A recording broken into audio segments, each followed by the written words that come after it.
नमस्कार दोस्तों, मैं कुलदीप सिंह आपकी सेवा में उपस्थित हूँ। देहाती ट्रू फैक्ट यूट्यूब चैनल के एक और एपिसोड के साथ आज हमारे बीच हैं श्री सतपाल आनंद जी।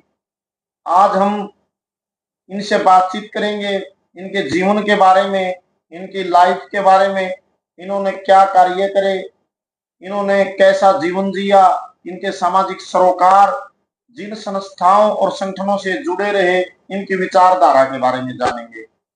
आज का ये इंटरव्यू हमारी एक अनौपचारिक बातचीत है, एक गुफ्तगू है जिसका कोई एकेडमिक या प्रशासनिक या कोई राजनीतिक उद्देश्य नहीं है। एक बातचीत है जिससे में हम एक शख्सियत के जीवन से सीखने की कोशिश करेंगे और हमारे दर्शकों से भी अपील है कि वो इस पर अपना कमेंट भी करें और देहाती ट्रू फैक्ट यूट्यूब चैनल को सब्सक्राइब करें, लाइक करें और शेयर करें। नमस्कार आनंद जी। नमस्कार जी। आपका हमारे चैनल पर स्वागत है। धन्यवाद आपका और आपके चैनल के दर्शकों का बहुत बहुत धन्यवाद। और सतपाल आनंद जी, आपसे अनुरोध है कि आप एक बार अपना परिचय हमारे दर्शकों के सामने रखें, आपका मुकम्मल परिचय जो आपके कार्य को, आपके जीवन को संबोधित करता हुआ हो। तो कुलदीप जी, मेरा नाम सतपाल आनंद है और मेरे पिताजी का नाम श्री रामलाल, और गांव मुन्ना में मेरा जन्म हुआ, गुला तहसील में पड़ता है। और वहाँ जो हमारा बचपन रहा वो एक ऐसा दौर था जैसे हमारी स्कूली शिक्षा शुरू हुई, जैसे गांव देहात में उस टाइम का माहौल था। स्कूल बिल्कुल एक सिंपल स्कूल, जिसमें यहाँ तक के हमारे जो कमरे होते थे बैठने के, उसमें कभी ये भी नहीं था कि दरवाजे तक नहीं थे, खिड़कियां नहीं थी, फर्श कच्चे थे मिट्टी वाले। घर से हम वो लेके जाते थे।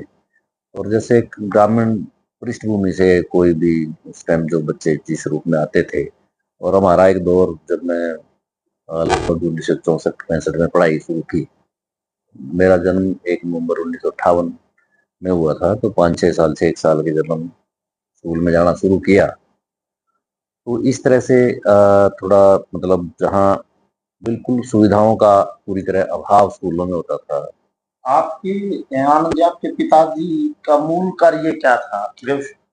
हमारे पिताजी की कुछ जमीन भी थी और खेती, लेकिन जैसे मैं देखता रहा, खेती मेरा एक सबसे बड़ा जो भाई है वो करते थे पहले, और मेरे फादर गांव में एक छोटी सी दुकान किराने की करते थे, और खेती मेरे चाचा और मेरे ब्रदर, बाकी जो नौकर 2-3 रखे हुए थे वो करते थे। उसके बाद जो मेरे से बड़ा भाई है, वो 8वीं पास करके वो भी खेती में लग गए, तो तब वो दोनों खेती करते थे, और हम 2 भाई और 1 बहन हम पढ़ते थे। हम कितने भाई बहन? हम कुल 6 भाई बहन थे। मैं इसलिए कह रहा हूँ कि भी उसमें से हम 4 भाई हैं। 4 भाइयों में इंतकाल हो गया? हाँ, 4 में से नहीं, 3 का हो गया। 3 का। 2 सिस्टर हैं, और सबसे बड़े जो हमारे भाई, जिनका अभी इस 3 तारीख को, 3 जून को देहांत हुआ है एक बड़े दुर्भाग्यपूर्ण एक्सीडेंट में। और बड़े 70 साल की उम्र के बावजूद उनका स्वास्थ्य एकदम ठीक था, कोई बीपी शुगर कोई ऐसी शिकायत नहीं थी। एक मेरे से बड़े भाई हैं, वो काफी टाइम पहले गुजर गए थे। एक मेरे से छोटे हैं, वो भी कई सालों में उनको भी गुजरे हुए। पेरेंट्स भी 2008 में हमारे फादर, और उसके बाद मदर की भी डेथ हो गई थी। और एक साधारण परिवार में जैसे ना एक संघर्षपूर्ण जो जीवन होता है, वो शुरुआत उस तरह से। पिताजी के पास जमीन कितनी है? जमीन टोटल उनके पास 8 एकड़ जमीन थी। आगे पट्टेदार? 4 पट्टे की भी, 2.5 एकड़ पट्टे की भी थी, और बाकी 5.5 एकड़ मलकियत की जमीन। अलॉटेड जमीनें थी? नहीं, अलॉट तो बहुत थोड़ी हुई थी जमीन। अच्छा। वहां पे जैसे हमारे पेरेंट्स जो आज मुल्तान जिला पाकिस्तान में है, वहां से माइग्रेट होके आए थे, और उसके बाद थोड़ी सी जमीन अलॉट हुई थी। बाद में दुकान वगैरह करके और फिर जो अपनी मेहनत मशक्कत से। आपके जो पिताजी थे उनका जन्म मुल्तान में हुआ था। मुल्तान डिस्ट्रिक्ट में हुआ था। तो फिर वो जो बंटवारे का एकदम आपके परिवार का जैसे पूरे देश में बहुत बुरी तरह सारा कुछ छोड़ छाड़ के आ गए थे एकदम से। और हालांकि मेरे पिताजी जब ये बंटवारा हुआ, बंटवारे से जस्ट पहले आ गए थे, क्योंकि जैसे हमारे फादर बताते थे, मेरे मामा जी थे, उस टाइम ट्रिब्यून अखबार उस टाइम लाहौर से निकलता था। उसके एडिटर दोस्त थे मेरे मामा जी के, उन्होंने बता दिया था कि ये इस तरह की चीजें होने वाली हैं और आपके जो रिलेटिव है उनको निकाल लो। जो हमारे दादाजी थे वो इस बात पे अड़ गए कि अब यहाँ सारा कुछ घर बार ऐसे थोड़ी होता है, ऐसे थोड़ी उजड़ के जाया जाता है। उनको नहीं पता था कि क्या होने वाला है। और मेरे फादर ने कहा भी ऐसे ऐसे उन्होंने कहा है। अल्टीमेटली उन्होंने ये कह दिया हमारे दादाजी ने कि भाई अगर तेरे को ज्यादा डर लगता है तू चला जा। तो ये जब वहाँ जैसे वहां से कैंप में लेके आते थे, आगे आर्मी वगैरह सुरक्षा देती थी, जो उन्होंने बताया हम सुनते थे उनसे किस्से बातें। तो वहां उन्होंने जब बताया भी वो तो रह गए वहां, तो फिर उन्होंने उनका फौरी रिएक्शन ये था भी वो नहीं बचेंगे, उनको जिस तरह के दंगे चल रहे हैं बचेंगे। खैर फिर उन्होंने दोबारा उनसे रिक्वेस्ट की और फिर जो एडिटर थे उनके कोई और मित्र थे आर्मी में, उनके संपर्क थे, उन्होंने उनको कहा। फिर आर्मी का एक ट्रक गया और जस्ट उनको घेर लिया था, वहां घेर लिया था। फिर वो थोड़ा सा वहां से निकाल के उनको ले आए थे। और कुछ लोग ये भी कहने वाले भी थे क्यों मतलब ऐसा करते हो। सभी तरह के लोग थे, सांप्रदायिकता की आग दोनों तरफ भड़की हुई थी। तो इस रूप में फिर यहाँ तो जो मुल्तान के कौन से गांव से था? मुल्तान का सूजाबाद तहसील है कोई, वो बताते हैं। और वहाँ गांव बताते थे जलालपुर खाकी नाम से गांव। जलालपुर खाकी गांव से गांव। तो आपके पिताजी तो उस टाइम उसने तो अपनी आंखों से वो भुगता सारा बंटवारा। सारा देखा इन्होंने। लेकिन ये है कि जो हमारे जितना अपना परिवार था और जितने रिश्तेदार थे सारे सुरक्षित आ गए थे, किसी के साथ कोई ऐसी अनहोनी घटना नहीं हुई। ये जो बताया उन्होंने ना, जैसे आपका परिवार यहाँ आया तो जो वहां पर जो आपके दादाजी थे उनका क्या नाम था? सानूराम जी। वहाँ मुल्तान के उस इलाके में, उस गांव में, वहाँ के पुरखों का क्या कारोबार था जी? वहाँ उनकी जमीनें भी थी और अपना बिजनेस भी था। काश्तकार और मतलब दोनों बिजनेस फैमिली थी आपके। बिजनेस लेकिन जो जमीन थी ना, क्योंकि उस टाइम कोई जो कुआं होता था, कुएं के ऊपर जो इरिगेटेड थी चाई, वो थोड़ी सी जमीन अलाउट हुई थी। जो बरानी जमीन पड़ी थी वो अलाउट नहीं हुई थी। तो उसके बाद फिर धीरे धीरे करके जमीनें खरीदते गए और मेहनत से अपने आप बढ़ाया। जैसे बंटवारे में लाहौर से चले तो पहले कहाँ पर आए जी? जैसे इंडिया के अंदर सीधे इंडिया में नहीं, गुना में नहीं आए। पहले तो शुरुआत में अमृतसर, उसके बाद दिल्ली, फिर करनाल। फिर पता लगा करनाल डिस्ट्रिक्ट होता था कि भी करनाल से आपको थोड़ी बहुत कुछ जमीन, कुछ करनाल थी बुन्ना में अलाउट हुई है। तो यहाँ आए जमीन देखने, तो फिर गाँव घूम देखा। फिर ये सोचा कि भी चलो यहाँ जमीन तो जितनी का है सो है, पर यहाँ थोड़ा जैसे गांव में दुकान उनका वहाँ बिजनेस का व्यापार का था उनका थोड़ा अनुभव, वो काम हमारा चल सकता है, जीवन यापन हो सकता है। उस टाइम तो जीवन यापन के लाले थे। तो इस रूप में फिर गांव में रहना स्वीकार किया। और जो यहाँ से जिस गांव में हम अब रहते हैं, जो मुस्लिम परिवार चले गए थे, तो गांव वालों ने, सरपंच वगैरह ने, वो जो मकान खाली पड़े थे वो हमारे उनको दे दिए कि भी आप इसमें रहो।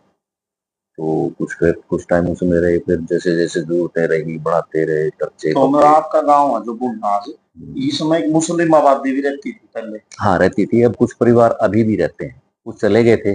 जो परिवार वहाँ मेरे गांव में किसानी बाड़ी खेती बाड़ी से जुड़े हुए थे, इस तरह के लोग कुछ चले गए थे। कुछ जो जैसे मिस्त्री हैं, लुहार हैं, तेली हैं, वो वहीं रह गए थे। और गांव वालों ने उनके साथ कोई दिक्कत नहीं आने दी और वो अभी भी बड़े मजे से रह रहे हैं हमारे गांव में, कोई ऐसी बात नहीं है। और हमारे घर के, जहाँ हमारा घर है उसके बिल्कुल नजदीक में मस्जिद है। और हाँ मस्जिद है, वहाँ जानो जानो होती रहती है। और मस्जिद में पहले हम वहीं खेलते रहते थे, क्योंकि वो बीच में जब ये 47 के बाद लंबे टाइम तक उसमें वो बिल्कुल खंडर बन गई थी, कोई वो नहीं होता था। बाद में फिर उपयोग में नहीं थी। हाँ, फिर दोबारा से उन्होंने उसको बनाया है और कोई किसी तरह की काम में इस तरह की चीज। इसमें एक सवाल और था आनंद जी, जैसे आपका परिवार को सीधे तौर पर विभाजन का दर्द और भी अपने शरीरों को महसूस करिए, उजड़ने का दर्द, और इन हालात में व्यक्ति खुद भी एक सांप्रदायिक दिमाग हो जाता है, क्योंकि जब उसका हमला होता है तो फिर वो अपने दुख का या जो उसके जो बलवाई होते हैं उनको पूरे धर्म और जाति से भी जोड़ देता है। तो क्या आपके परिवार में या इस ढंग की आपने कभी फील हुई है बात? नहीं, ये कभी भी नहीं, इस तरह की कभी भी बात उन्होंने ये नहीं कहा। वो इस तरह का नहीं, वो मतलब ना, मुझे लगता है कि भी जैसे एक सेकुलर सा उनका शुरू से ही रहा है। उन्होंने कभी भी ऐसे किसी को दोष नहीं दिया कि भी मुसलमानों ने ये किया, हिंदुओं ने ये किया, इस तरह की भावना हमने कभी नहीं सुनी। बल्कि वो यहाँ तक कहते थे कि भी उस टाइम स्कूल नहीं होते थे और मदरसे में पढ़ाई करते थे। मदरसे में जो मौलवी लोग थे वो पढ़ाते थे, उर्दू की पढ़ाई थी, मेरे दादाजी की उर्दू की पढ़ाई। मेरे फादर उस टाइम में 7th पास, बहुत बड़ी बात, आजादी के बहुत पहले, और फिर इधर आके पढ़ा। अच्छा, तो थोड़ा एक बात और भी समझे, जैसे आपके पिताजी जवान थे और आजादी बंटवारे की आजादी के ठीक तकरीबन नु लगा लो जी 9-10 साल बाद आपका जन्म हुआ, 11-12 साल 11 साल। तो वो बातें वो आपके घर में वातावरण में चलती होंगी उस टाइम पर, जैसे आमतौर पर चलती है बातचीतें में, ये हुआ वो कुछ कहानियां किस्सों की तरह घर पर वातावरण में। बस वो थोड़ा जब हम पूछ लेते थे, थोड़े हम जब बड़े हुए तो हो सकता है हमारे बड़े भाई भी पूछते रहे हों, और फिर वो सारी उस तरह की बातें बता देते थे। तो सहज होने में समय तो लगा होगा जी जीवन पटरी पाने पे, क्योंकि जगह से आदमी देखो, अब मेरा जन्म ही 58 में हुआ, थोड़ी बहुत संभल किसी को आती है, 8-10 साल में आती है, तब तक काफी। लेकिन उन्होंने कभी बहुत ज्यादा मतलब अपने ना, वो अपने जो उनका दोनों का, हमारे फादर, क्योंकि हमारे चाचा भी मेरे फादर से काफी छोटे थे, तो उनका एक जो संघर्ष में और काम में और मेहनत में विश्वास था, वो इन फालतू उसमें मतलब रोने पिटने लेके नहीं बैठते थे। जैसे हाँ, जैसे हालात थे, हमने कभी नहीं उनको ये देखा, और बड़े हौसले से, हिम्मत से, और हमने देखा बहुत हिम्मत और बड़ी मेहनत करके खेती भी करना, कैथल से साइकिल के ऊपर सामान लाद के लेके जाना, कई किलोमीटर, हाँ, लगभग 25 किलोमीटर है। हाँ, तो और फिर जब ये कैथल अनाज मंडी होती थी तो फसल भी यहाँ बैलगाड़ियों में लेके आना। मैं भी छोटा सा होता था, कई बार हमने कहीं करनाल वगैरह रिश्तेदारी वगैरह में जाना तो उसमें ही बैठ के आ जाते थे, रात को लेटे अपना सोए, आगे यहाँ आगे, रात को आड़ती के यहाँ रुकते थे, सुबह आगे जाना। गांव में बस दूसरे कोई साधन थे ही नहीं, पैदल का कच्चा रास्ता था। तो फिर एक और सवाल, जैसे आपके परिवार में शिक्षा का प्रवेश कैसे हुआ? शिक्षा का इस बात का खास वो रखा गया था, लेकिन जैसे मेरे फादर भी 7th पास थे, बड़ा भाई मेरा वो प्राइमरी पढ़ के आगे नहीं पढ़ा, मैं अपना। आपके दादाजी भी पढ़े लिखे थे? हाँ, मेरे दादाजी पढ़े लिखे थे, उर्दू 5-4 वो भी पढ़े हुए थे। और आपकी माता जी? मेरी मदर अनपढ़ रही, पर जो मेरी बड़ी सिस्टर है वो भी नहीं पढ़ी, तो वो भी अभी इस टाइम लगभग 75 साल एज है उनकी भी। और फिर मेरे से जो बड़ा है वो भाई मिडिल पास करके हट गया था, जो मेरे से छोटा है वो भी मिडिल पास करके हट गया था। और स्थिति ये थी कि भी मैंने भी 1975 में, मार्च 75 में मैट्रिक पास की, और उसके बाद ही जून 75 में इमरजेंसी लगी, और मैं उस टाइम 17 साल का था, और वो चीजें मैंने थोड़ी थोड़ी चीजें समझते थे, और अखबार वगैरह भी थोड़ा थोड़ा पढ़ने लग गए थे।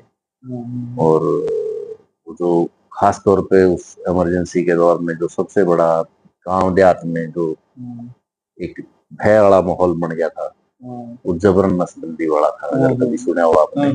खूब जी। तो उस तरह की चीजें मतलब लोगों को करती थी। और अच्छा, एक सवाल और आया बातचीत में, जैसे आपके परिवार यहाँ आए या आपकी बात तक भी जो यहाँ स्थानीय लोग थे, उनका जो माइग्रेट हो गई फैमिली, उनके प्रति कैसा रवैया या क्या सोच नहीं, थी? उनका बहुत क्या अच्छा। उन्होंने सहजता से स्वागत करा, स्वीकार हाँ, करा? नहीं नहीं, बहुत अच्छे तरीके से, बहुत अच्छे तरीके से। हम्म, हमारे गांव के जो उस टाइम पहली बार जब पंचायती राज आया, हम्म, हमारे गांव के जो सरपंच थे श्री राम जी थे, और वो मेरे दादा के लगभग एज के थे। उन्होंने भी हर एक हमारे पड़ोसी कर दे टिक्का नंबरदार, हम्म, उन्होंने बड़ी हेल्प की, जमीन जमूने दिलवाने में, खरीदने में, बता देते थे कहाँ कौन सी मिल रही है, किस तरह है। तो इस ढंग से और एक सहयोगी वातावरण। हाँ, बड़ा अच्छा वातावरण। देखो आपने कितनी और बेहतरीन- बाद में भी रहा, हालांकि हमारा अकेला ही घर था वहाँ। और फिर सारा जो हमारे पड़ोस पड़ोस था, बाद तक भी, इवन मेरे को याद है कि भी जब मैं बैंक में नौकरी में आ गया था और मेरी अम्बाड़ा बदली हो गई, मैं 86 में बैंक में आया था। तो जिस दिन अम्बाड़ा बदली होगी, मैं कुछ टाइम तो अप डाउन करता रहा, फिर देखा कि अप डाउन नहीं संभव है, फिर बच्चों को साथ ले जाने का इरादा बनाया। तो फिर जो सामान सुमून लेके हम चले, बाहर आए, हमारे सारे पड़ोसी पड़ोसी बाहर आ गए, और जो महिलाएं थी और थी, इतना मतलब प्यार था कि वो रोने लगी। और मेरा भी एक बार मन किया कि बिरयानी दिन के जैसे कैसे मैं अप डाउन कर लूंगा, हफ्ते में आ जाएगा, मैं नहीं जाता यहाँ से। मतलब इतना एक अच्छा वातावरण था, मतलब आत्मीयता का वातावरण था, अपनेपन का वातावरण, बहुत बढ़िया, बहुत बड़ी बात के नफरतों के दौर में कितना बेहतरीन चीजें। अच्छा, तो सर आपने जो पढ़ाई की, आपने 10वीं की 75 तक, तो आपने प्राइमरी करी बुढ़ा के स्कूल में? प्राइमरी मैंने बुढ़ा की, 8वीं और 10वीं की कक्षा कहाँ? क्योंकि मेरे गांव में उस टाइम प्राइमरी स्कूल था। हाँ। और फिर 8वीं 4 किलोमीटर गांव है, हम छोटे छोटे होते थे, 8वीं में कितना होता है, 13-14 साल के रहे होंगे। तो फिर हम जाते थे खरोदी पढ़ने। खरोदी? खरोदी 4 किलोमीटर पे है। हाँ। और जो हमारे गांव का पहला रजवाया है, उसके ऊपर पुल नहीं था। तो फिर वो जब शास्त्री वाली बात सुनते थे ना, लाल बहादुर शास्त्री जी, हाँ स्लीपर रख के हाँ हाँ हाँ, जाते थे। बोल हो जाएगा। हाँ, वो बड़ा वो गाड़ी पूछ रहा है, वो किसके पास है? ग्रे में अपनी नहीं, नहीं वो आपको पता है किसकी? नहीं मुझे नहीं पता ना, मुझे नहीं पता किसकी। अच्छा, हाँ वो तो पता है। तो ये बात कर दीजिए, वो फिर वो आपको लाल बहादुर शास्त्री जी वाली बात याद हाँ, आती तो है? मतलब हम जब जैसे वहां पहुंचते थे, अब उसके बीच में से निकलना, जूते वो निकालने, और सिर्फ जो अंडरगारमेंट्स है, कच्छे वगैरह पैर उसमें, और पजामा पजामा पैंट जो भी डाला था उतारना, फिर उसमें से निकलते थे। और कभी कभी वो, क्योंकि हम छोटे छोटे थे, ज्यादा भर जाती थी तो पानी यहाँ यहाँ तक आ जाता था, तो गीले भी हो जाते थे। और लेकिन वो उसको भी हम सहज तरीके से ले लेते थे। और यहाँ तक के पहली बार जब वो सर्दियों में नहरों का पानी बहुत ठंडा होता है, बहुत ज्यादा ठंडा पानी उसमें से निकलते थे, तो उससे निकलते ही आगे जो मतलब उस टाइम ये दाब दूसरी घास फूस या कोई पराली हुई, उसको जला के सेक लेते थे, इतना ठंडा होता था। फिर काफी लंबे टाइम बाद उससे पुल भी बना, और 4 किलोमीटर वो कच्चा रास्ता था बिल्कुल, और बरसात में सारा पानी भर जाता था, पैदल आना जाना। तो आपने 8वीं की कक्षा? 8वीं हमने खरोदी से करी, खरोदी में भी मिडिल था। अच्छा। उसके बाद 9th 10th फिर हमारी चीका से। चीका में? चीका में। अच्छा, और फिर मैट्रिक करके हमारे कोई रिलेटिव थे इरिगेशन डिपार्टमेंट में, उन्होंने बुला लिया भी यहाँ आ जा, यहाँ तेरे को। मैंने कहा भी मैंने थोड़ा आगे पढ़ना है, कोई बात नहीं, साथ साथ पढ़ता रहिए। मेरे को भी ये था चलो पढ़ लें, कोई बात नहीं, थोड़ा आगे पारिवारिक भी, 6 भाई बहन थे, इनकम इतनी थी नहीं, चलो साथ साथ कुछ हो जाएगा। और वहाँ फिर इरिगेशन डिपार्टमेंट में ये जो SYL प्रोजेक्ट बने, वो इसके ऊपर थे। और फिर वहाँ उन्होंने मेरे को वहाँ साइट पे ही काम दिलाया वर्क सुपरवाइजर का। वो किस जगह थी ये जो नीलो खेड़ी से आते हैं, जाम्बा वगैरह आता है। अच्छा, वहाँ तो फिर आप वो कच्ची नौकरी थी? कच्ची नौकरी थी यार, जो वो मिस्त्री वगैरह काम करते थे, उनका चेक करना, वो सारा क्वालिटी वगैरह चेक करना, सारा एक प्रकार का मॉनिटरिंग। हाँ, वो उसमें मैं। और फिर ये था कि उसमें इरिगेशन में ही जैसे क्लैरिकल वगैरह की निकलती है वो, लेकिन वो 2 साल वहां कर करा के, और वो प्रोजेक्ट भी थोड़ा सा जैसे कम सा हुआ, फिर वहां से मैं वापस आ गया था, वो भी छूट गया था। तो फिर आप ना गए पढ़ाई? आगे पढ़ाई का ये है कि मैं मैट्रिक करके जैसे उस टाइम बैंकिंग के मैट्रिक जो क्लरिकल है उसकी भर्ती होती थी, उसकी टाइप सीखता था मैं, कैथल कैथल टाइपिंग सीखनी शुरू की। टाइपिंग सीखने क्या शुरू उस कर टाइम दी। पे प्रेप या प्लस वन टू नहीं का जमाना था जी वो? नहीं, उस टाइम मैट्रिक और उसके बाद कॉलेज ही होता था अच्छा। सीधा, प्रेप वगैरह कॉलेज में होती थी। हम्म, और मैट्रिक के बाद ए प्लस टू वाला नहीं आया था। हम्म, फिर हम जब यहाँ एक दिन मैं वहाँ अपने गांव में खड़ा था, तब शायद बस शुरू हो गई आने जाना, और कुछ मेरे गांव के सरदार आर्मी में भर्ती होने के लिए जा रहे थे। मेरे को कहने लगा आप भी चलो। मैंने कहा यार मैं आर्मी उर्मी में क्या जाना है। कहता चलो वहां मेरे, लेकिन ये एक उत्सुकता होती थी फौज वाले की वर्दी सी देख के ना, बढ़िया सा लगता था, चलो देख के आए भी क्या है। मैं सिर्फ देखने गया था। तो वहां उन्होंने जैसे बताया कि भी यहाँ जैसे इन्फेंट्री की दूसरी जो भर्ती थी, उसके साथ साथ GD clerk, general duty clerk की भी एक वैकेंसी थी। मैं सिंपल मैट्रिक था। मेरे कहने लगा तुम जो जा खड़ा लाइन में। मैं हो गया, तो जो वहाँ उन्होंने वो मेडिकल वेडिकल और सारा जो फिजिकल फिटनेस वो सारी मेरी हो गई, बल्कि वो तीनों बाहर हो गए।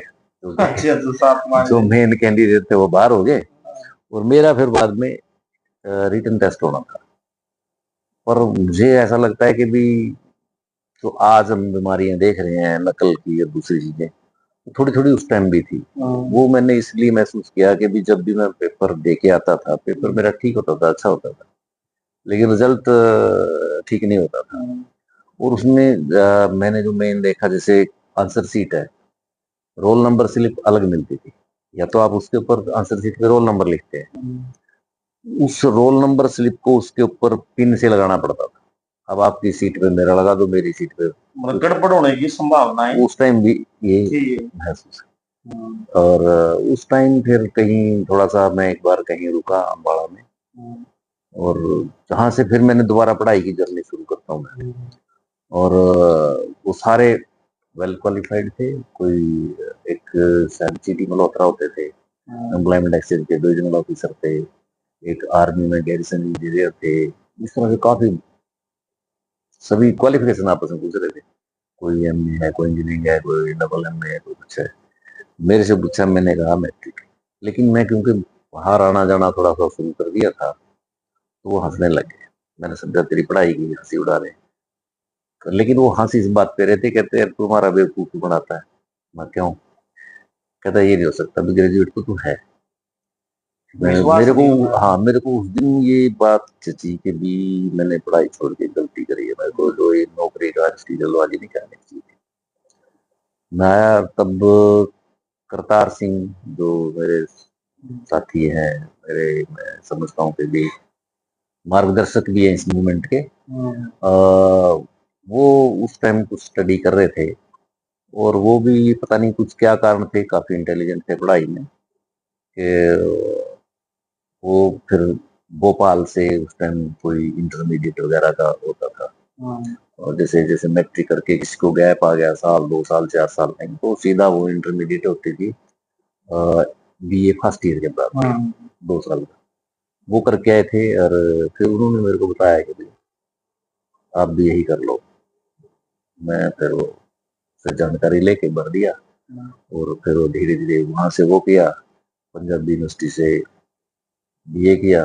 और वो आपने डिस्टेंस से की पंजाबी से? बस ऐसे ही यहाँ कर करा के तो अपनी पढ़ाई कंप्लीट करी। और मैं मेरा जो बैंक के ग्रेजुएशन किया आपने? ग्रेजुएशन करी मैंने। इस दौरान में जब मैं वहाँ इरिगेशन से आ गया था, गांव में कोऑपरेटिव सोसाइटीज होती, तो उसमें मैंने जॉब की, 200 रुपए से शुरू की थी। अच्छा। और उसमें किस पद पर सिलेक्शन हुआ जी आपका? उसमें सेल्समैन कम क्लर्क।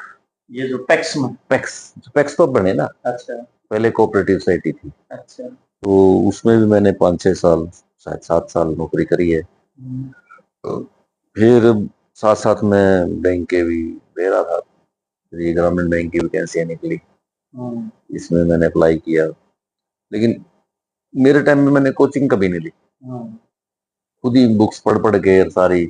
और जो मेरी पढ़ाई है वो भी ऐसी, कोई विशेष गाइडेंस नहीं थी, लेकिन मेरा पढ़ने में रुचि बहुत थी। फिर आपकी बतौर कर्मचारी या अधिकारी कब सिलेक्शन हुआ हरियाणा ग्रामीण? मेरा ग्रामीण बैंक में सिलेक्शन हुआ 1985 में, वैकेंसियां निकली थी और 86 के शुरू में सिलेक्शन हो गया था और नवंबर 86 में जाके मेरे को पोस्टिंग मिली थी और 25 नवंबर 86 की मेरी बैंक में ज्वाइनिंग और ऑफिसर कैडर में थी एज फील्ड सुपरवाइजर। कहाँ पर ज्वाइन करा दिया आपने? ज्वाइन मेरी फर्स्ट तो मैं रीजनल हेड ऑफिस होता था तब अम्बाड़ा, तो अम्बाड़ा मैंने ज्वाइन किया था। थोड़ी देर आपकी जो यात्रा का आपने बात करते तो आपने बता दिया कामड़ करतार जी का नाम दिया आप। हाँ। तो करतार जी वो व्यक्ति है जिसके माध्यम से आपने एक सार्वजनिक जीवन या इस आंदोलन की दुनिया में प्रवेश पाया। वो थोड़ी घटनाएं बताएं आपने, करतार जी ने कैसे किन संगठनों में काम किया, वो क्या बातें थी, क्या मुहिम थी? तो उसमें क्योंकि जाहिर तौर पे हम उस टाइम युवा थे और 1980 में democratic youth federation of India का ऑल इंडिया का सम्मेलन जालंधर में हुआ था, जिसकी अध्यक्षता भगत सिंह के साथी पंडित किशोरी लाल ने की थी। शिव वर्मा जी आए थे ना, पंडित किशोरी लाल आए थे उसमें, शिव वर्मा नहीं आए थे और उन्होंने अध्यक्षता की थी। और उस टाइम में मेरे ही गांव से हमारे साथी जो जीवानंद कौशिक एडवोकेट हैं, जो वो भी आपके गांव से, वो भी मेरे गांव से हैं और वो उस सम्मेलन को अटेंड करके आए थे। स्थापना सम्मेलन में प्रतिनिधि थे वो। हाँ, और करतार सिंह उस टाइम बीडीओ ऑफिस में क्लर्क होते थे। अच्छा। और फिर लेकिन हालांकि करतार सिंह पहले थोड़े बहुत इस मूवमेंट से परिचित हो चुके थे, लेकिन वो सम्मेलन में नहीं जा पाए थे और फिर वहां से आके और इन्होंने बातचीत की और फिर मेरे से करतार सिंह ने संपर्क किया, कुछ बुक्स वगैरह दी मेरे को पढ़ने के लिए, वो मैंने पढ़ी और एक किताब मैंने मेरे को दी जब मुझे एकदम से जो मेरी जिंदगी में थोड़ा सा ये बदलाव या सोच समझ का जो विकास की बात है, वो अग्नि दीक्षा थी किताब। अग्नि दीक्षा किताब थी जो वो थी किसी रशियन लेखक की थी, निकोलाई आस्त्रोवस्की, शायद उसकी कोई जीवन अपनी उसकी थी जीवनी के बारे में, वो मैंने पढ़ी। और फिर मुंशी प्रेमचंद से लेके बहुत सारे उनको पढ़ा और फिर वे उस टाइम नौजवान सभा डीवाईएफ का स्थापना हुआ सम्मेलन के बाद, यहाँ इकाई बनी, फिर मैं भी उससे जुड़ा और फिर मैं उसका जिला कमेटी का मेंबर भी रहा। तो आपका जो जिला का सम्मेलन कब हुआ, आपने काम किया उस टाइम?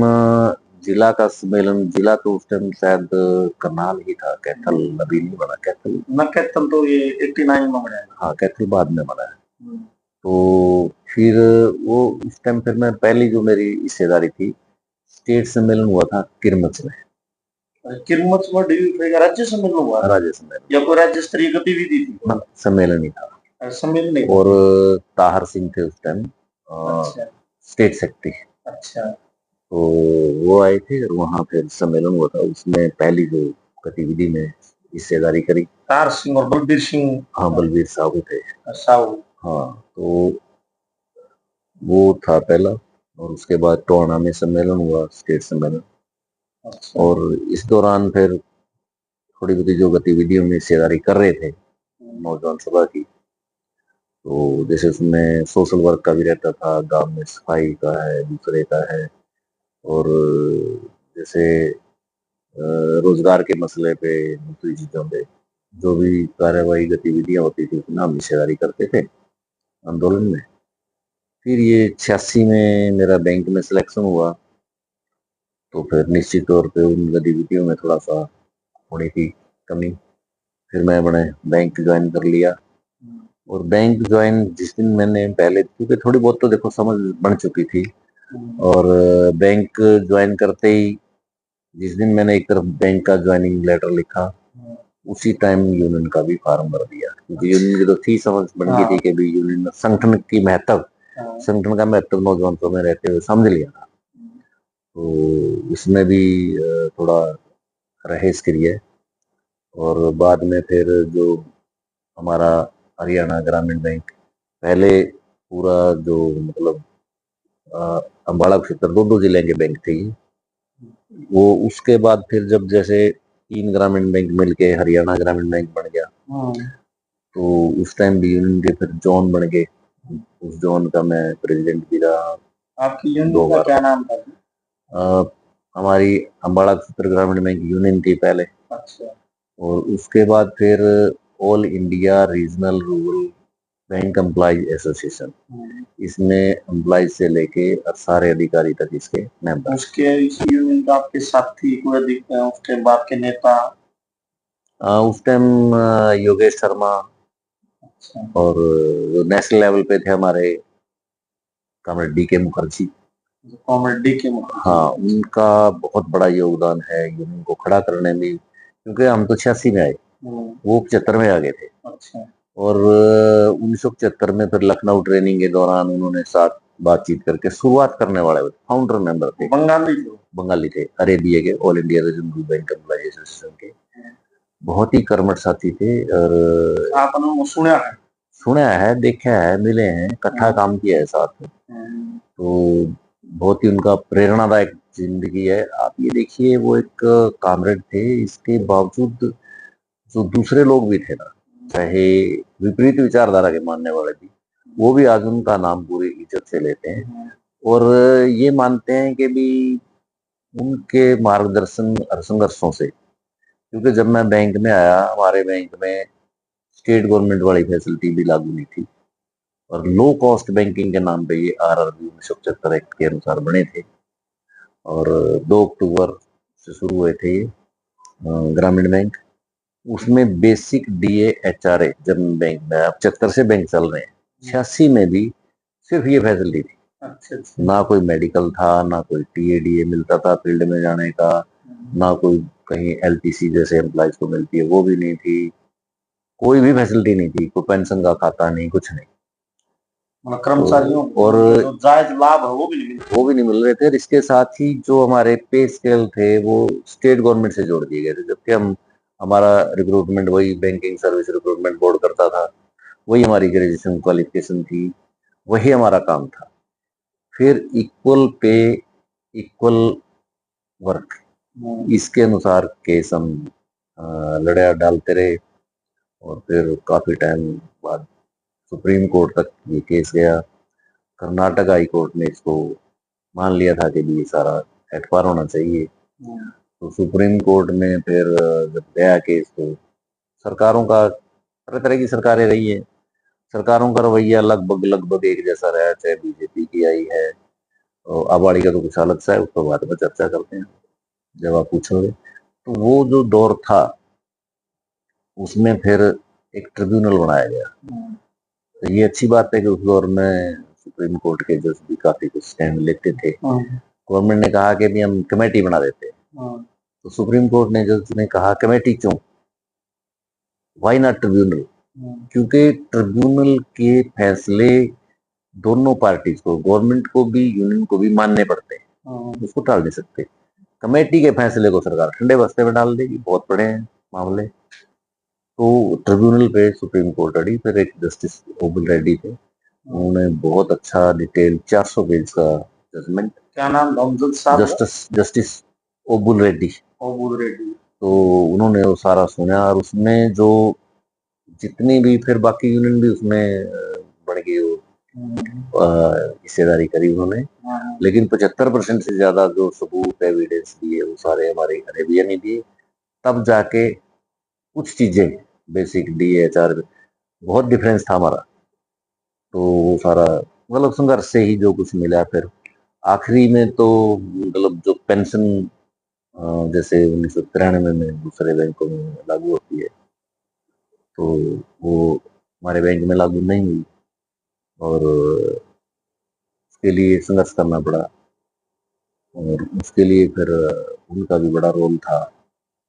और प्रणब मुखर्जी वित्त मंत्री होते थे, जब वो राष्ट्रपति बने, उससे ठीक पहले उन्होंने जो हमारी फाइल थी उसके ऊपर सैंक्शन प्रिंसिपली कुछ ऐसा वर्ड लिखा था, और फिर उसके लिए फिर लड़ाई, फिर वो फैसला आया, फिर उसको लागू करवाने के लिए, मतलब बहुत सारे इस तरह के संघर्ष। लेकिन मैं जो वो जो संघर्ष था 86 से लेके और लगातार रिटायरमेंट तक ये रहा। और एक किस्सा मुझे याद है कि रिटायरमेंट से 6 महीने पहले, मेरी रिटायरमेंट अक्टूबर 18 की थी, मार्च 18 में स्ट्राइक थी 3 दिन की। तो उस टाइम एक हमारे रीजनल मैनेजर थे, तो उनका कुछ स्ट्राइक के प्रति कुछ ठीक सा वो नहीं था रवैया। हाँ, ये कह सकते हैं कि भी वो नहीं चाहते थे कि भी मेरे रीजन में स्ट्राइक कामयाब हो। और जबकि हमारे रीजन में सबसे ज्यादा पेंशन भी उनको मिलनी थी। जी जी। और कभी वो संघर्ष में नहीं, कभी वो धरने पे दरी पे नहीं बैठे कभी। और हम तो दरी बिछाई भी और दरी पे बैठे भी, मतलब उसके प्रयास करने वालों को कुचलने में काम आता। तो बड़ा सारा इस तरह मेरे को कहते हैं कि भी आपके 6 महीने रह गए रिटायरमेंट के, आपके 3 दिन की स्ट्राइक में 10,000 कट देंगे, पेंशन मिलनी नहीं है। मैंने कहा पेंशन क्यों नहीं मिलेगी, पेंशन लेंगे। रही बात 6 महीने रह गया, अगर मेरा 1 महीना भी रह जाएगा, मुझे संघर्षों में विश्वास है, एकता में विश्वास है, यूनियन में विश्वास है, और उसी की बदौलत सब कुछ लिया रख गए लेंगे और पेंशन जरूर लेंगे। और ये अगर मेरे को यूनियन ये कहेगी कि 15 दिन की स्ट्राइक है लास्ट महीने में, तो भी मैं जाऊंगा। तो फिर नौजवानों को क्या मिलेगा, आप इनको जो स्ट्राइक में, इनको तो पेंशन मिल नहीं। अगर ये संघर्ष करेंगे, हालांकि गवर्नमेंट ने पेंशन बंद कर दी, आप जानते हैं, मगर ये संघर्ष करेंगे तो कोई भी गवर्नमेंट इनके संघर्ष को भी डिनाई नहीं कर सकेगी, क्योंकि जो आज पेंशन ले रहे हैं वो आधे से कम रह गए। जब ये ज्यादा इनकी मेजोरिटी हो जाएगी, ये उतनी ही मजबूती से लड़ेंगे और सरकारें इनको पेंशन देने पर मजबूर होंगी। और अब चर्चा चल भी रही है, जैसे कुछ पार्टियां समर्थन भी कर रही हैं इसका, तो ये पेंशन देना इस ढंग से हुआ। अच्छा, थोड़ा जैसे आपने बताया, आपने जहाँ ये 86 90s के बाद आपने डीवाईएफआई के बाद अपने कर्मचारी संगठनों में काम करना शुरू किया, तो उसके बाद आपकी सांगठनिक यात्रा क्या रही? इसके साथ साथ आप जैसे समाज सुधार आंदोलन में भी आपकी हिस्सेदारी? हाँ, उसमें मैं फिर सन 2000 में मैं जुड़ा हूँ हरियाणा ज्ञान विज्ञान समिति से। उस दौर में आप साक्षरता अभियान में शामिल नहीं थे? नहीं, साक्षरता अभियान में मैं उसमें भी शामिल रहा। उसमें भी हम दिन भर जैसे बैंक की ड्यूटी करते थे, शाम को आके खाना खाया और प्रशासन साधन वगैरह उपलब्ध करा देता था, और रात को हम जाके कहीं मीटिंगें कराते थे। मिशन में आप शामिल था जितना समय लगता था। और रात को जागरूकता अभियान के लिए कभी नाटक टीम है, कभी गीतों वाली जो मतलब टोली है, तो उसमें जाना, हिस्सेदारी करना, लोगों के बीच में जाना, ये साक्षरता अभियान में रहा।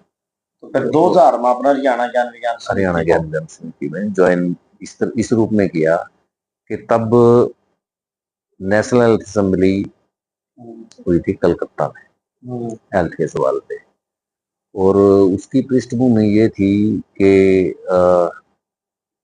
स्वास्थ्य के बारे में एक औपचारिक बैठक अल्माटा, जो सोवियत संघ का पहले शहर था, वहां पे सभी देशों के राष्ट्राध्यक्ष स्वास्थ्य के ऊपर कई दिन की वहां मीटिंग चली।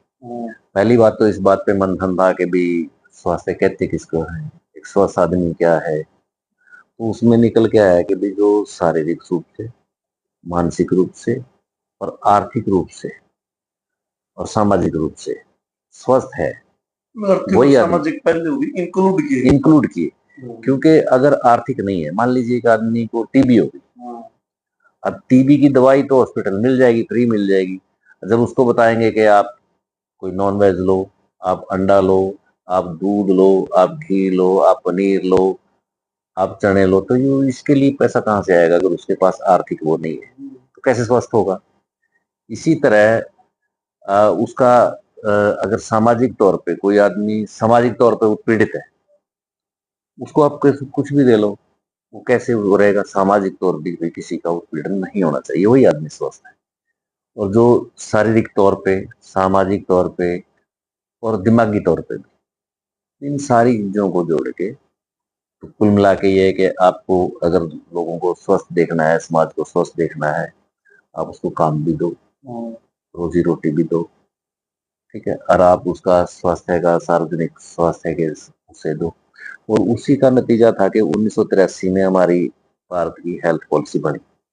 और उस टाइम ये नारा दिया गया था कि भी 80 में वो मीटिंग होती है अल्माटा में, सन 2000 तक सभी देश अपने नागरिकों को स्वास्थ्य उपलब्ध करवा देंगे। अब जब वो 2000 तक नहीं हुआ, फिर जो जागरूक संगठन थे सामाजिक तौर पे, सांस्कृतिक तौर पे लोगों के बीच में काम करने वाले संगठन, वो इकट्ठे हुए। फिर एक नारा निकल गया इंटरनेशनल लेवल पे, हेल्थ फॉर ऑल नाउ, सबके लिए स्वास्थ्य अब। उसमें फिर जिला स्तर से वर्कशॉप हुई, 2 दिन की वर्कशॉप यहाँ थी, उसमें सारे मुद्दे ये आए। और उसके बाद फिर हम उससे जुड़े। फिर जो स्टेट की हुई हेल्थ की 2 दिन की वर्कशॉप, फिर 5 दिन की नेशनल हेल्थ असेंबली कलकत्ता में।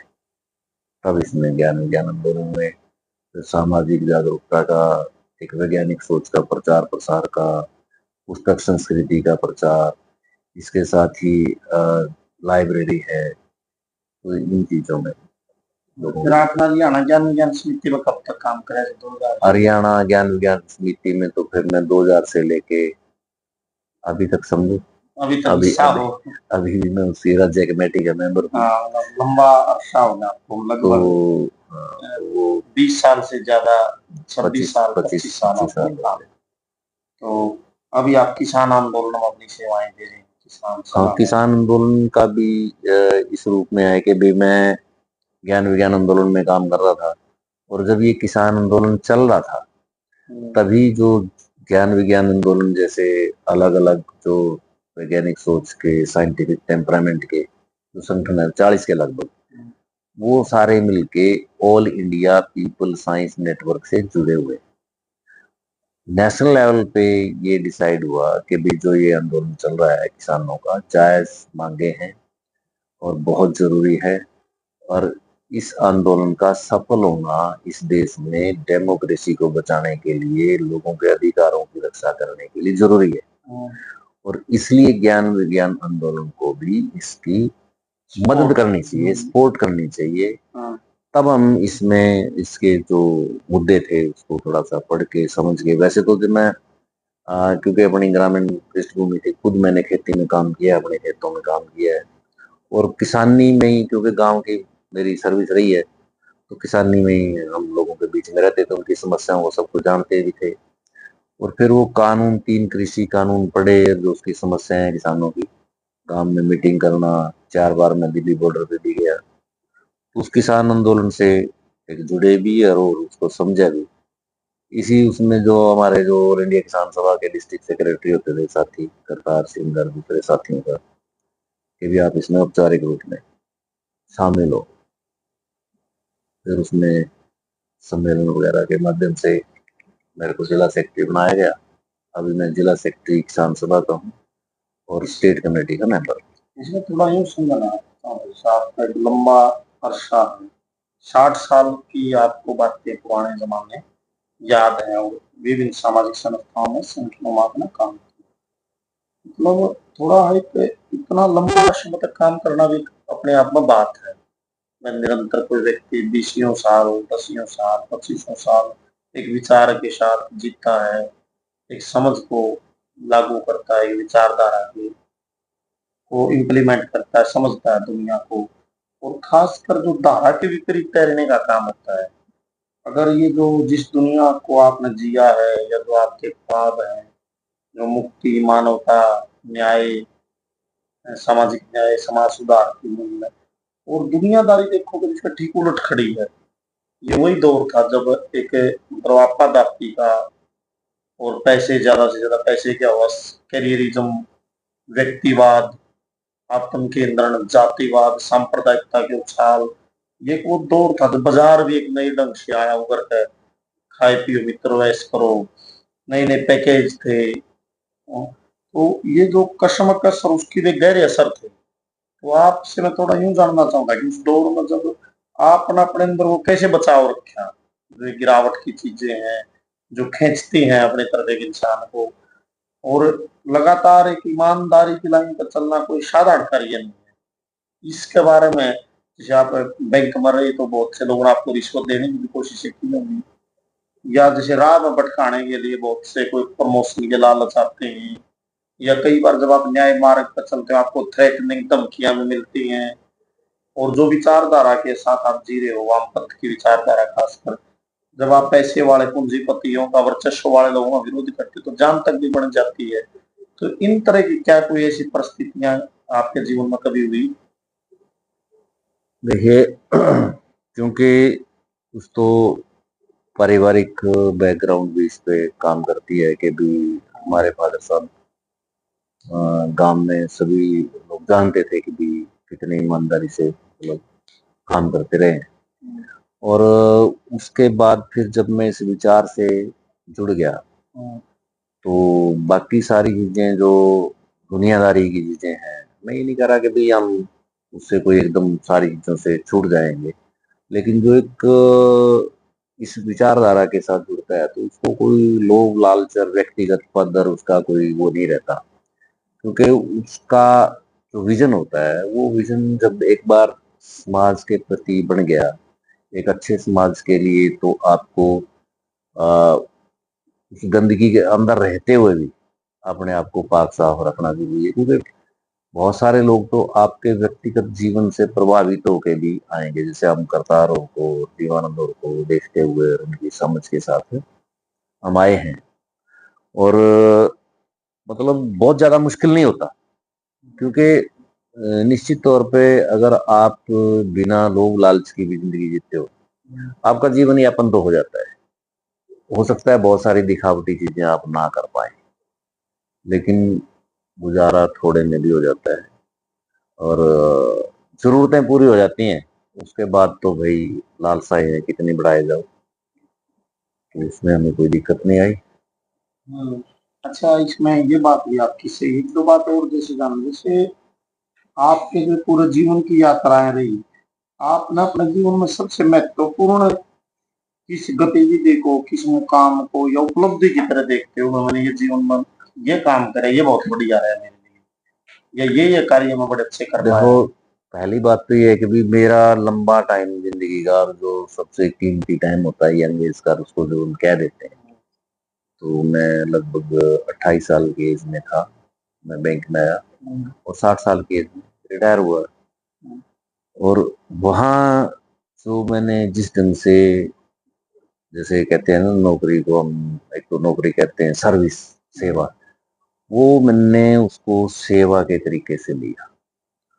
और उसी का नतीजा है कि आज भी हम जिन लोगों के बीच में हमने नौकरी की है, लंबे टाइम तक रहे हैं, वहां जाके 10 आदमियों में बैठने में, सामाजिक बात करने में, किसानी के मुद्दे के या कोई पार्टी के मुद्दे बात करने में हमें कोई झिझक नहीं होती है। हमें कोई ये नहीं कहता कि भी आप यहाँ कुछ लोगों के साथ किसी तरह का गलत बर्ताव या कोई लोभ लालच किया है और आज आप आके उधर कोई भाषण देने जा रहे हो, ऐसा कोई कहने वाला आज तक नहीं आया, ना कोई आएगा। मतलब आपने बिल्कुल जो जन सेवक की तरह जनसेवक काम की करा तरह है, से, और लोक बहुत सेवक की बढ़िया। तरह। हाँ, मैं एक बात बड़ी उस टाइम भी बड़ी लोगों के बीच में कहता था, क्योंकि जब आप एक विचार से जुड़ जाते हैं तो फिर विचार के अनुसार ही बात अपने आप करते हैं। अब जैसे कुछ लोग तारीफ करते हैं कि आप, हम फलाने दफ्तर में जाते हैं जी, वहां जाते हैं जी, ये दिक्कतें होती हैं, आपके दफ्तर में आते हैं आप सारे काम इस तरह हो जाते हैं, बढ़िया काम करते हो ये। मैं ये कहता था यार मुझे ये बात सुन के बहुत अच्छा नहीं लगता। कहता फिर आपको क्या अच्छा लगेगा? मैं तो उस दिन का इंतजार है मुझे, वो दिन मुझे अच्छा लगेगा जब आप ये कहोगे कि भी आप तो अच्छा काम करते हो, बाकी लोग भी अच्छा करते हैं, आपसे अच्छा करने वाले भी बहुत सारे हैं।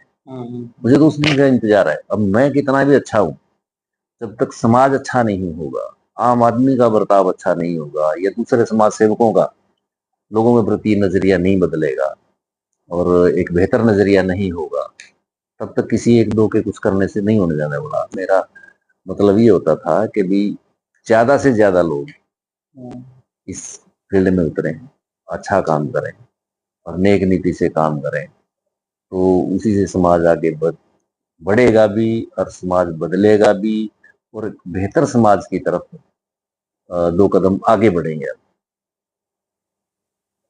अच्छा, एक बात और थोड़ा जानना चाहूंगा, जैसे आपने इस दौरान आप एक वैचारिक सांख्यिक चीजों से भी गुजरे। हरियाणा ज्ञान विज्ञान समिति का एक वैचारिक परिप्रेक्ष्य है, या वामपंथी आंदोलन में बहुत सी किताबें पढ़ी।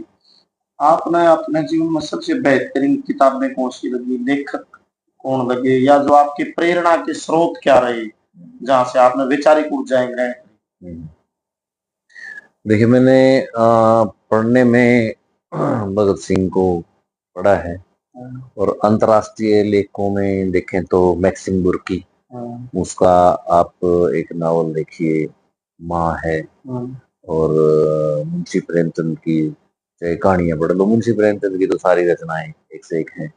राहुल सांकृत्यायन को भी मैंने पढ़ा है, जैसे उनकी एक पढ़ी थी मैंने, भागो नहीं बदलो, दिमागी दिमागी गुलामी, और रामराज के बारे में जिस तरह, तो इस तरह की बहुत सारी चीजें पढ़ने को मिली, जिससे कि समाज को समझने में एक मैंने किताब पढ़ी थी, बड़ी क्रांतिकारी है, थोड़ा सा, जूलिस फ्यूचिक, एक लेखक फांसी होते के हैं, तख्ते से। फांसी के तख्ते से। हाँ, बड़ी उत्पत्ति की किताब। हाँ, तो इस तरह की बहुत सारी चीजें अनेकों पढ़ी, और थोड़ा बहुत पढ़ने का सिलसिला अब भी चलता रहता है, और काफी सारी किताबें पढ़ी भी हैं।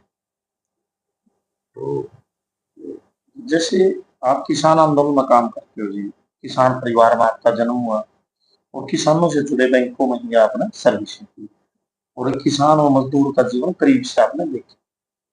थोड़ा आप यूं नहीं देखते हुए आज का जो किसान की जहनीत है, किसान के वैचारिक निर्माण है, स्थिति है उसके दिमाग की, उसकी दिशा है, इसको जो एक साधारण किसान जो सोचता है, जैसे मुंशी प्रेमचंद के गोदान है, उसमें होरी का एक पात्र है, जीवन है उसका, दिशा है, और आज 2026-25 का जो किसान है, तो मतलब जो किसान की जो वैचारिक पृष्ठभूमि है, जो वैचारिक पर्यावरण है, और जो किसान की मुक्ति का जो दर्शन है, उसको समझने में, समझाने में कैसे करा जाए, उसको कैसे उस तक पहुंचाया जाए, या उस किसान की जो स्थिति कहाँ खड़ी है, जैसे उसमें आप क्या देखते, क्या समझते हो आज के तौर पर?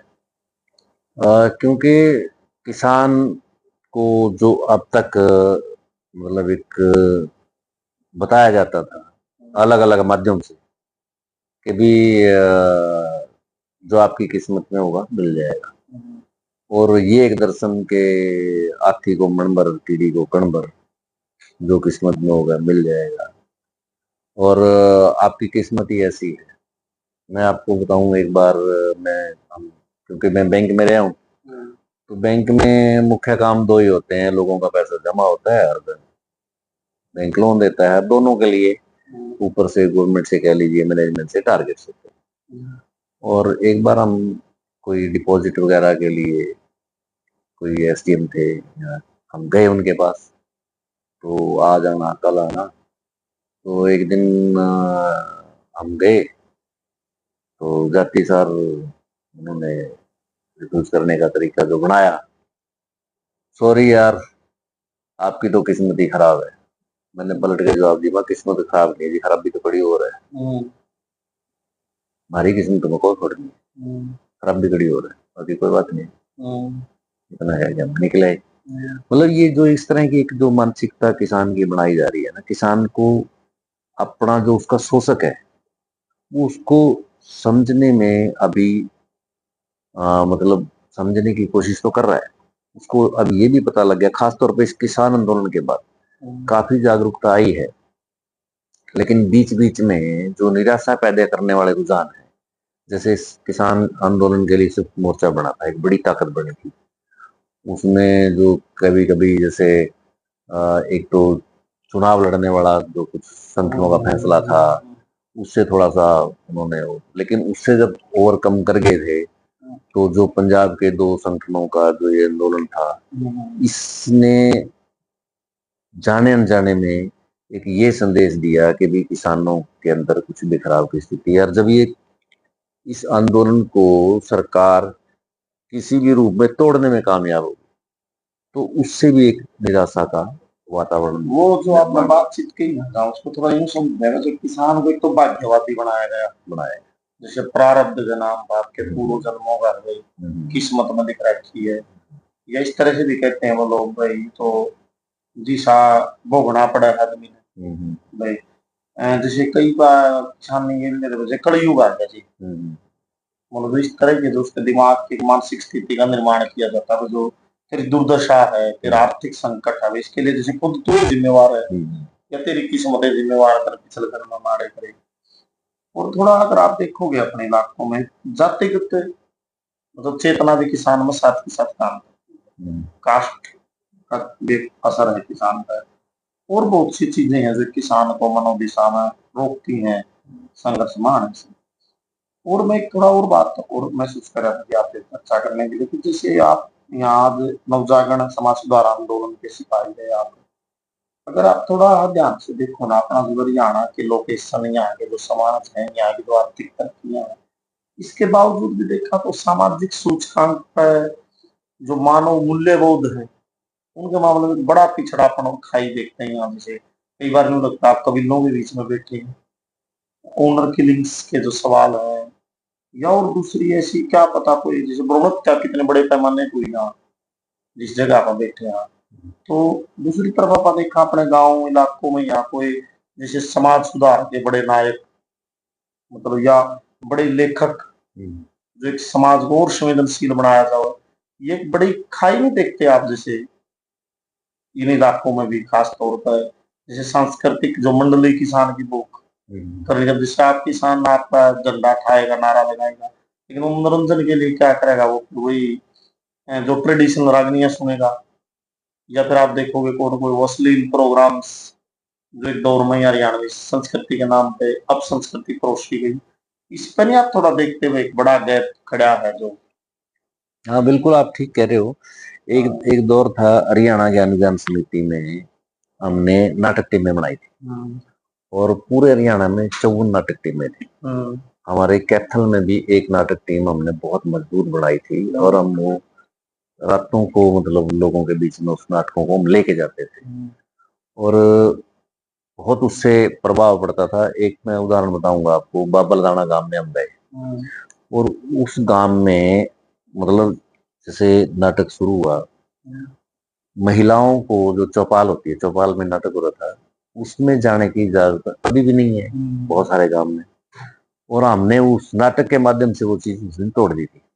जैसे ही नाटक शुरू हुआ तो महिलाएं या तो दूर बैठी थी या जो चौपाल ऊंची होती है ना उसके ऊपर ऐसे देख रही थी और अंदर नहीं आ पा रही थी। तो थोड़ी देर नाटक चलने के बाद मैंने बीच में नाटक रुकवा दिया, फिर मैंने उसमें बातचीत रखी, भाई ये बात ठीक नहीं है, मुझे पता है कि भी गांव में ऐसा होता है और इसको थोड़ा सा यूं देखें भाई अपना आज हमारी जो लड़कियां हैं यही खेलती हैं, बच्चे यही खेलते हैं, जब बड़े हो जाते हैं तब क्या हो जाता है भी हम उनको इसमें आने से भी रोकते हैं। ये मतलब हमारे बड़े बूढ़े ने जो चीजें बनाई, कुछ चीजें पता नहीं किस टाइम में क्या थी। आज के दौर में जब पुरुष और महिला सारे बराबर काम कर रहे हैं और बराबर की हिस्सेदारी है, खेतों में भी तुम्हारे साथ बराबर काम करती है, फिर यहाँ एक सांस्कृतिक प्रोग्राम, हमारा कोई इस तरह का प्रोग्राम तो है नहीं जिसको महिलाएं बच्चे इकट्ठे मिलके ना देख सके, तो इनको बैठने की इजाजत देनी चाहिए, हम तो ये समझते हैं। और ये सबसे अच्छा काम ये रहेगा आज का इस नाटक का संदेश कि अगर आप उसी टाइम उन्होंने कुछ बुजुर्ग उठे, आ जाओ मतलब सारी महिलाएं ऊपर बैठा दी, सामाजिक बदलाव की शुरुआत ये बाबल दादा ने जहाँ कभी एकदम वो रहता था। तो ये चीजें मतलब सांस्कृतिक जो एक जो है भूख, अभी फिर बीच में देखो ये कोई भी आंदोलन है, जनवादी आंदोलन है, कोई भी है और सामाजिक बदलाव के हैं या सामाजिक न्याय के हैं, ये इन सारे आंदोलनों में कभी आगे पीछे थोड़ा बहुत, कभी ठहराव और कभी तेज और इस तरह आता रहता है। जैसे कि अपन आजादी का आंदोलन भी पढ़ते हैं, 1857 से ऊपर नीचे उतार चढ़ाव रहता है समाज में, हाँ ये चलता रहता है। तो अब फिर नए सिरे से हमने एक नाटक टीम बनाई है, उसमें नाटक की प्रस्तुतियां वगैरह दी हैं, कुछ उसमें बच्चे स्टडी और पढ़ने वाले ज्यादा हैं, उसको फिर हम थोड़ा सा एक बार कोशिश कर रहे हैं। तो एक और बात करना चाहेगा, आपने बहुत बेहतरीन जीवन जिया, सामाजिक मूल्य बहुत से। अब जो युवा पीढ़ी है जिसके सामने पूरा जीवन है और जिस तरह की परिस्थितियां और हालात हैं। तो आप कुछ युवा पीढ़ी को कोई संदेश देना चाहो, कोई संबोधन दे युवा को, या कुछ बात कहना चाहो? पहली बात तो ये है कि भी युवाओं के लिए समझने की, जैसे एक प्रचार सा हो जाता है ना, कि जैसे युवा की आज सबसे बड़ी जरूरत क्या है, रोजगार की है। कि रोजगार तो बचा नहीं जी, नौकरियां तो है नहीं। असलियत ये है कि भी नौकरियां दी किस लिए जाती हैं, सामाजिक सेवाएं चाहिए समाज को और देश को चाहिए। उसके लिए समाज या देश उसके लिए पे भी करता है। और जितनी सेवाएं चाहिए, आज लोगों का कोई टाइम पे काम नहीं होता, कहीं पे भी स्टाफ पूरा नहीं है, उतनी भर्तियां। एक तो ये है कि भी नौकरियां रही नहीं, नौकरियां हैं, दी नहीं जा रही।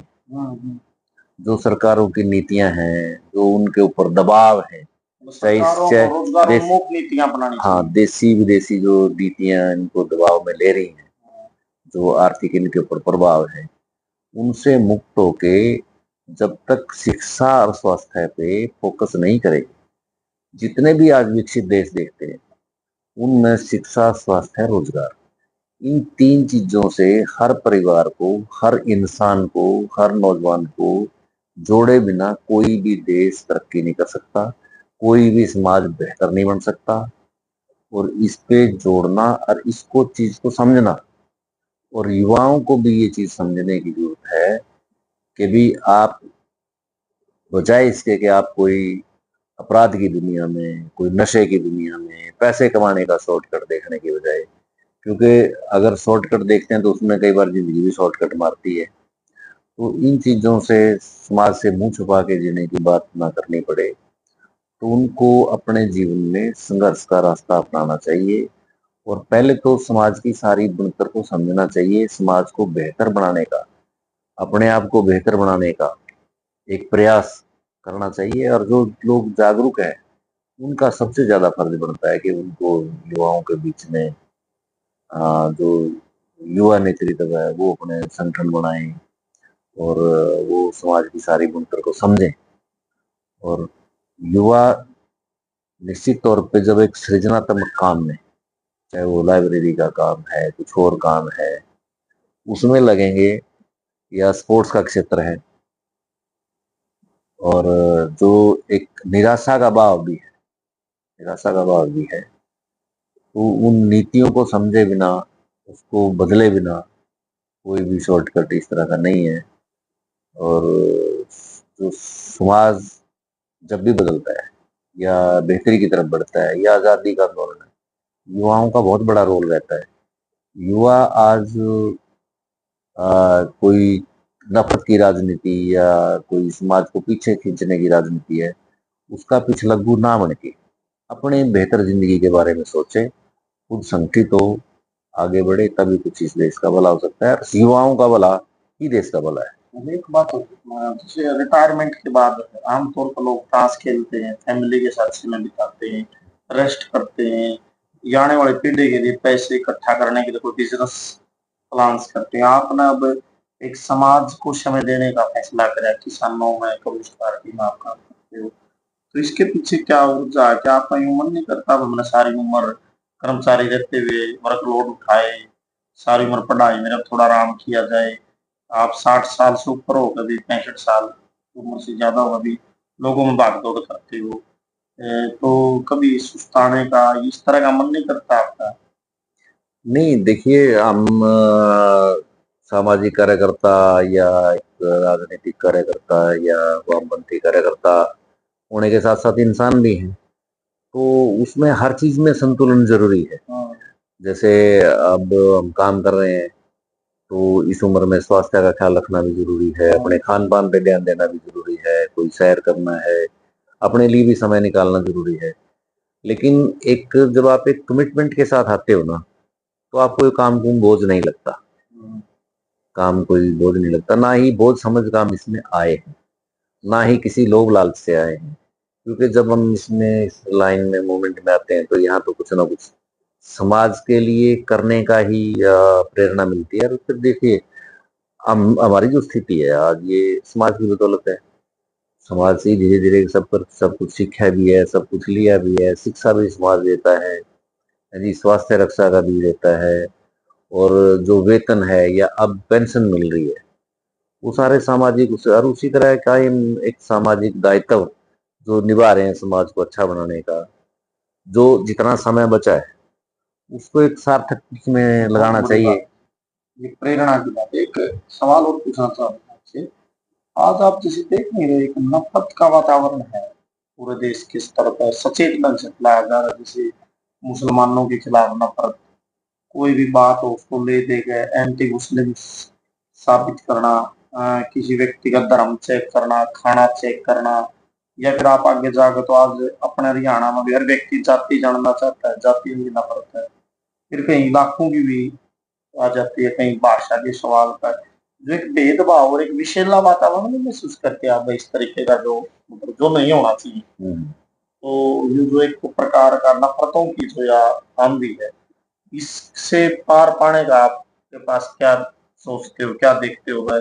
लोग कैसे बाहर आए इस कोहरे से, जो एक मतलब पूरा अंधेरी रात की तरह ढक लिया जिसने? पहली बात तो ये है कि भी ये एक खास किस्म की राजनीति, जो नफरत की राजनीति है, जिसको ये संघ परिवार शुरू से पालता पोसता रहा है और आज उसका सत्ता पे भी पूरी तरह कब्जा हो चुका है। तो ये अपना करता रहा है। लेकिन अपने को एक उदाहरण बहुत अच्छा देखने को मिलेगा। जब ये किसान आंदोलन था, सारी नफरतें मिट गई थी।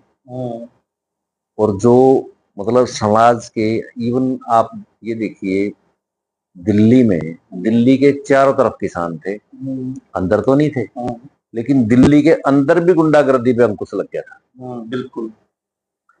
तो जितने भी ये सामाजिक आंदोलन है, अब कोई प्रधानमंत्री तक आंदोलन जी भी कुछ भी कहता रहे, जितने भी ये आंदोलन है, जितने भी पॉपुलर मूवमेंट है, ये जितने तेज रहेंगे उतना ही ये जो बाकी सवाल हैं ये गौण होते जाएंगे और लोग अपने मुद्दों को समझने में लग जाएंगे। अपने मुद्दों को समझने के लिए, हल करने के लिए लड़ाई में भी उतरेंगे।